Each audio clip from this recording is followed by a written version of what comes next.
अखिलेश जी जिस दिन आए थे उस दिन कई रिपोर्टर को जो है मारा गया, उनके मकान पे बुलडोजर अब नहीं चलेगा। देवरिया का प्रशासन ये नहीं चाहता था कि भीतर की बात जो है वो बाहर तक जाए, इसलिए सारे यूट्यूबर्स पर प्रतिबंध लगा दिया गया। प्रेमचंद जी का जो परिवार है उनको जो है उसके घर में ही, अपने घर में ही उसको जो है नज़रबंद किया गया है प्रशासन के द्वारा, और किसी से मिलने नहीं दिया जा रहा है। वो गिलगिला रहे हैं, बच्चे हैं, बच्चियां हैं, सब। वहाँ जो है मैं खुले तौर पे कह रहा हूँ कि वहाँ गोदी मीडिया को जाने दिया जा रहा है। जो बड़े चैनल है, सैटेलाइट चैनल है, उनके जो यूट्यूब चैनल चलते हैं, तो गोदी मीडिया को वहाँ पूरी छूट है, उनको जो है परमिशन है, अंदर जाने दिया जा रहा है। लेकिन खास करके जो छोटे पत्रकार हैं, जो लोकल पत्रकार हैं वहाँ के, उनको नहीं जाने दिया जा रहा है। प्रेमचंद यादव के परिवार को नज़रबंद किया जा रहा है। तो वहीं दुबे जी के परिवार में जो भी सदस्य बचा है, देवेश बचा है, तो देवेश के कुछ मंत्री, विधायक या भाजपा कहिए तो उसको जो है हाईजैक कर ली है। और देवरिया के नरसंहार कांड को सुनते सुनते दोस्तों आपके कान पक गए होंगे और बहुत बुरी तरीके से आप भ्रमित भी हुए होंगे, ये हमारी गारंटी है। हम ये दावा इसलिए कर रहे हैं दोस्तों कि इतने सारे यूट्यूब चैनलों पर और इतने सारे फेसबुक पेजेस पर, ट्विटर के माध्यम से और अन्य सोशल साइट्स के माध्यम से आपने बहुत सारे वीडियो देखे होंगे। हम आपको एक ऐसी शख्सियत से मिलवाते हैं दोस्तों कि आंखों देखी हम आपको बताएंगे दोस्तों, इसलिए बताएंगे कि यदि हम किसी वजह से देवरिया नहीं जा पाए तो देवरिया में जो पत्रकार महोदय वहाँ पर उपस्थित थे और जो कि लगभग 1 हफ्ते तक वहीं पर रहे, उन्होंने पूरे घटनाक्रम को विधिवत समझा और वहाँ ग्राउंड जीरो से ये रिपोर्ट करते रहे। और आपने इनका चैनल भी देखा होगा, चैनल का नाम भी हम बताएंगे आपको दोस्तों। तो इन्होंने वहाँ ग्राउंड जीरो से जो रिपोर्टिंग की उसने हमको बहुत ज़्यादा प्रभावित किया। दोस्तों हम हैं आज अनमोल आनंद जी के साथ, और अनमोल आनंद जी का जो चैनल है TNT, उसके बारे में भी उनसे पूछेंगे और इन्होंने वहाँ पर क्या वास्तविकता देखी पिछले 1 हफ्ते में, इस पर भी हम बात करेंगे। जी, मेरा नाम अनमोल आनंद है और मेरे चैनल का नाम है द न्यूज़ ट्रैकर। फेसबुक पे भी है और यूट्यूब पे भी है। और क्या जानना चाहते हैं देवरिया के बारे में? देवरिया के बारे में अनमोल जी हम आपसे ये जानना चाहेंगे कि आप लगभग 1 हफ्ते वहाँ रहे और आपने ग्राउंड जीरो से वहाँ रिपोर्टिंग की, तो आप ये बताइए कि नरसंहार के तुरंत बाद जब वहाँ पर आप पहुँचे तो वहाँ क्या स्थिति थी? देखिए, स्थिति तो सबसे पहले जो है दुखद थी, जो दोनों परिवारों के साथ हुई। कहीं ना कहीं गलत हुआ है, ऐसा होना नहीं चाहिए। इस घटना की मैं निंदा कर रहा हूँ, कड़े शब्दों में मैं निंदा कर रहा हूँ। जो हुआ गलत हुआ और दोनों परिवार के साथ गलत हुआ, ऐसा नहीं होना चाहिए। फिर भी मैं वहाँ था, ग्राउंड रिपोर्टिंग किया, कवरेज किया। कुछ दिन तक हम लोग कवरेज किए, उसके बाद वहाँ धारा 144 लगा दी गई, इसलिए कि सख्त अधिकारियों का जो है ऊपर से आदेश था कि कोई यूट्यूबर यहाँ नहीं आना चाहिए, कोई इस तरीके का बाहर से कोई मीडिया वाला नहीं आना चाहिए। तो कहीं ना कहीं हम लोगों को जो है ज़्यादा दिक्कत झेलनी पड़ी। और कई अभी जैसे अखिलेश जी आए थे, तो अखिलेश जी जिस दिन आए थे उस दिन कई रिपोर्टर को जो है मारा गया। कई और जो है समाजवादी नेता हैं, चाहे इस तरीके के जो लोग हैं, उनको जेल में भी डाल दिया गया। अभी वो हम कल वहाँ थे तो उन लोगों की ज़मानत हुई, हम तहसील में थे। और इनके प्रेमचंद यादव के जो वकील थे गोपीनाथ यादव, उनका भी मैं इंटरव्यू किया और उन्होंने जो है सारा जो वाक़या बताया। उनके मकान पे बुलडोज़र अब नहीं चलेगा। स्थिति बहुत मतलब इस समय संतोषजनक है और उनकी मकान बच गई है माननीय हाई। दोस्तों यहाँ पर एक नई बात निकल कर के सामने आई है कि जैसे अनमोल आनंद जी बता रहे हैं, तो पहली बात ये निकल कर के सामने आई है कि देवरिया का प्रशासन ये नहीं चाहता था कि भीतर की बात जो है वो बाहर तक जाए, इसलिए सारे यूट्यूबर्स पर प्रतिबंध लगा दिया गया। किसी भी पत्रकार को सम्मानित तरीके से अंदर नहीं जाने दिया गया। यहाँ तक कि अखिलेश यादव जी के साथ भी बहुत चुनिंदा लोगों को वहाँ पर भेजा गया। ये आपने आप में कहीं ना कहीं अभिव्यक्ति की स्वतंत्रता का हनन है। कहीं ना कहीं देवरिया के प्रशासन को शर्म आनी चाहिए। जब देवरिया का प्रशासन गलत था तभी इस तरीके का नरसंहार हुआ। तो यदि वहाँ पत्रकार जाते हैं, दिन रात अपना एक करते हैं, तो इनको क्यों नहीं जाने दिया जाता? क्यों इनके साथ मारपीट की जाती है और क्यों इनको जेल भेज दिया जाता है? हम देवरिया प्रशासन से पूछना चाहेंगे। और क्या दिक्कतें आई सर आपको वहाँ? दिक्कतें ये आई कि उनका परिवार, जो प्रेमचंद जी का जो परिवार है, उनकी फैमिली जो है बची है, वो कहीं ना कहीं ज़्यादा आहत है और उनको जो है उसके घर में ही, अपने घर में ही उसको जो है नज़रबंद किया गया है प्रशासन के द्वारा और किसी से मिलने नहीं दिया जा रहा है। वो गिलगिला रहे हैं, बच्चे हैं, बच्चियां हैं, सब। उसके बाद नियम तो दोनों लोगों के लिए है। मैंने आपके एक वीडियो में देखा कि एक बच्ची आपको कह रही कि अंकल जी आप अंदर आइए, हम आपसे मिलना चाहते हैं, तो ये क्या घटनाक्रम था? एक्चुअली वो 11 तारीख को जो है कोर्ट से आदेश आया था। उस दिन प्रेमचंद जी की जो छोटी बेटी अंशिका, उस दिन उसका बर्थडे था। मैं गया था वहाँ उसके दरवाजे पे मिलने के लिए। वो बुलाई थी, किसी माध्यम से हमको बुलाई। मैं गया, दरवाजे पे खड़ा रहा, गेट के अंदर थी। वो बुलाई कि अंकल जी आइए, हम कुछ कहना चाहते हैं। कहना ये चाहते हैं कि आज हमारा बर्थडे है। पापा कहे थे कि आज अगर जो हमारे पापा होते तो वादा किए थे कि तुम लोगों को होटल में ले चलेंगे और तुम लोगों का बर्थडे मनाएंगे सारे परिवार के साथ। ये जो अंशिका है ये यादव जी की बेटी थी या दुबे जी की बेटी? नहीं, यादव जी की। अच्छा देखिए दोस्तों, अंशिका बिटिया किसी की भी बच्ची हो, उसके पिताजी की हत्या होने के बाद ही ये नरसंहार हुआ, जैसा कि आप जानते थे। उस बिचारी ने अपनी बात रखने के लिए अंकल जी कह कर के इनसे रिक्वेस्ट की, लेकिन शर्म आनी चाहिए पुलिस प्रशासन को। पुलिस प्रशासन ने इनको जाने से मना कर दिया। मैं सही कह रहा हूँ? बिल्कुल। सीओ जी थे, सीओ साहब थे वहाँ, किसी सर्किल के थे, वो बैठे थे वहाँ। एसएचओ थे। तो चूंकि अंदर से अंशिका बोले कि अंकल जी आइए, मैं आदेश दे रहा हूं, लेकिन वहाँ के जो प्रशासन थी कह रहे कि नहीं कोई आदेश नहीं। मैं सीओ से पूछा तो सीओ ने हमें जवाब दिया कि नहीं, आप अंदर नहीं जा सकते। हम कहे कि भाई इंटरव्यू थोड़ा सा मेरे चैनल पे देना चाहते हैं, उसका दुख दर्द है वो बाहर लोग सुने, कम से कम जो भी उसकी तकलीफ़ें हैं। और उसके बाद जब वो कहे तो हम कहें ठीक है, 144 धारा है, चूँकि हम नियम का उल्लंघन नहीं कर सकते, नियम का फॉलो करके। और मैं वहाँ से आ गया और मैं भावुक था, कहीं ना कहीं कलेजा फट गया था। मैं बाहर आके और उसके दर्द को मैं अपने से मैं कह के और एक वीडियो जो है शेयर किया। और देखा था मैंने वो आपका वीडियो, आपका दर्द उसमें झलक भी रहा था, मैंने बहुत अच्छे से देखा। दोस्तों हम आपकी तरफ से और अपने चैनल की तरफ से देवरिया प्रशासन से या उत्तर प्रदेश सरकार से ये पूछना चाहते हैं कि आखिर इन यूट्यूब के पत्रकारों से आपको डर क्यों? अच्छे चैनलों के पत्रकारों से आपको डर क्यों?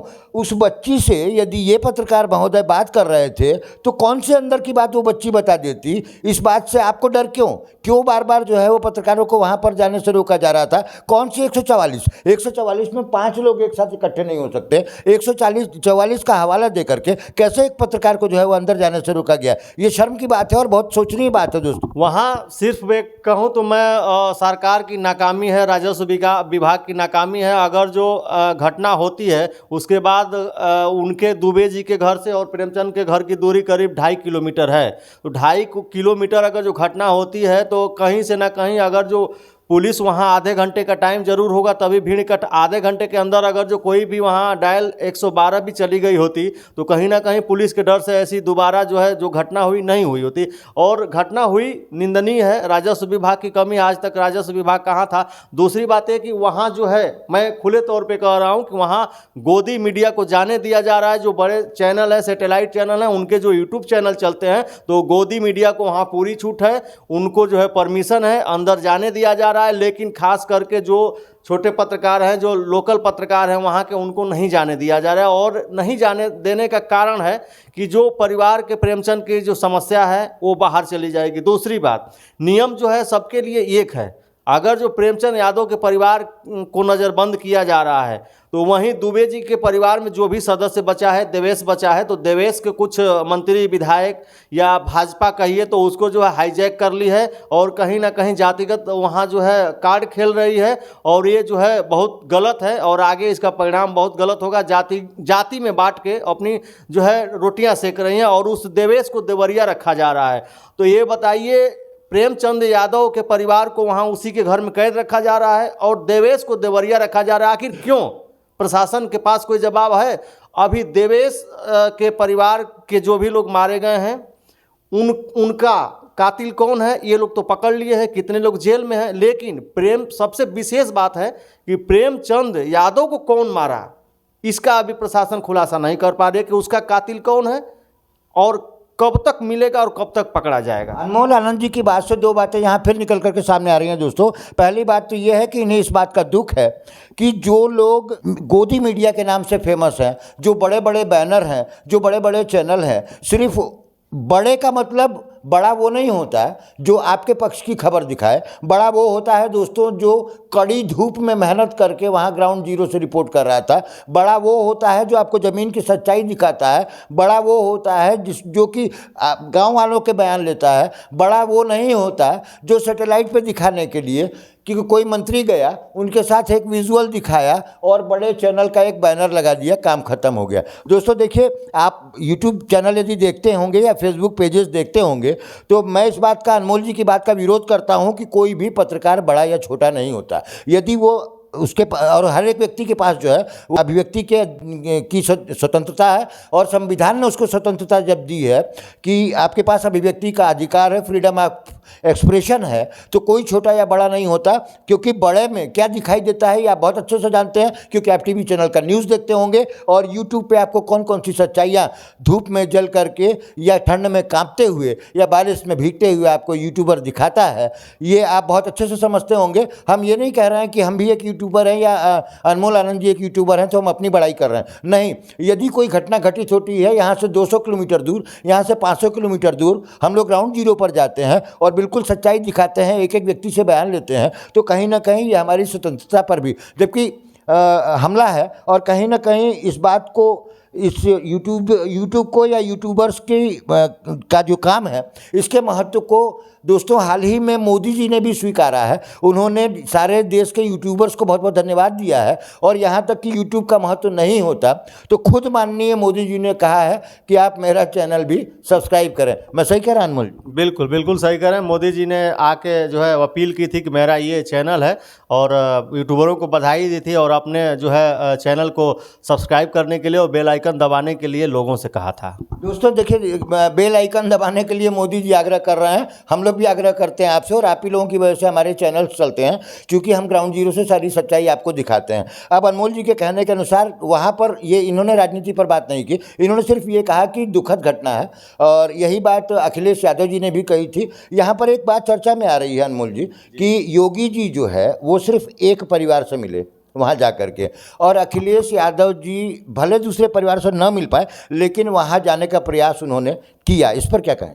अखिलेश जी जब फतेहपुर रुद्रपुर गांव के फतेहपुर तहसील फतेहपुर गांव में जब आए, रुद्रपुर देवरिया के, तो उस गांव में आए तो अखिलेश जी जो है सबसे पहले देवेश के घर जाते हैं, सत्यप्रकाश दुबे के घर जाते हैं और वहाँ जाके उसके बाद फिर इनके घर आते हैं, यादव जी के घर आते हैं।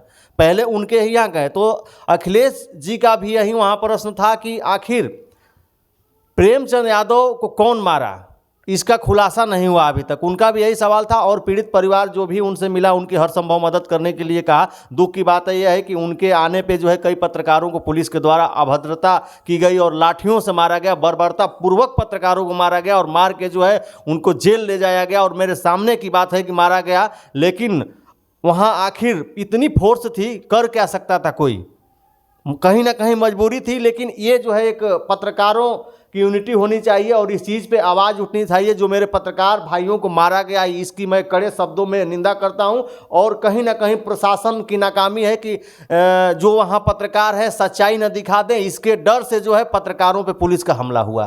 देखिए दोस्तों, यूट्यूबर जो होता है ना वो देश के अलग अलग कोने से होता है और वो 101% जो है वो आपको ग्राउंड जीरो से सच्ची रिपोर्टिंग दिखाता है। और यही कारण है कि सोशल मीडिया का प्रभाव बढ़ने की वजह से, देखिए बड़े बैनर को यदि 1000 लोग देखते हैं तो हमारे वीडियोस को मिलियंस लोग देखते हैं। मिलियंस लोग क्यों देखते हैं दोस्तों? इसलिए देखते हैं कि हम ग्राउंड जीरो पर जाकर के मेहनत करते हैं, ग्राउंड जीरो से रिपोर्ट दिखाते हैं, सच्ची रिपोर्ट दिखाते हैं, लोगों का बयान लेते हैं। और इस तरीके से यदि पुलिस या प्रशासन या वहाँ का जो शासनादेश है जिस तरीके से वहाँ पर काम कर रहा था, क्या दिखाना चाहते हैं, कौन सी बहादुरी दिखाना चाहते हैं, लेकिन उसके बावजूद भी आज भी ये चीज़ रहस्य बनी हुई है कि आखिर ये जो घटना हुई ये यादव जी की हत्या की घटना पर से अभी तक पर्दा क्यों नहीं उठा।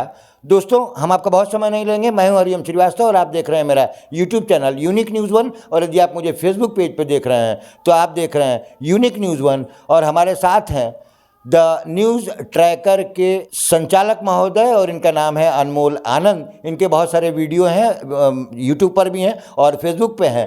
यदि आप इनको देखना चाहते हैं तो आप इनके चैनल पे जाएं। यदि आप TNT भी सर्च कर लेंगे तो भी आपको इनका चैनल देखने को मिल जाएगा और सारी ग्राउंड रिपोर्ट जो है आपको वहाँ से देखने को मिलेगी। बहुत बहुत धन्यवाद।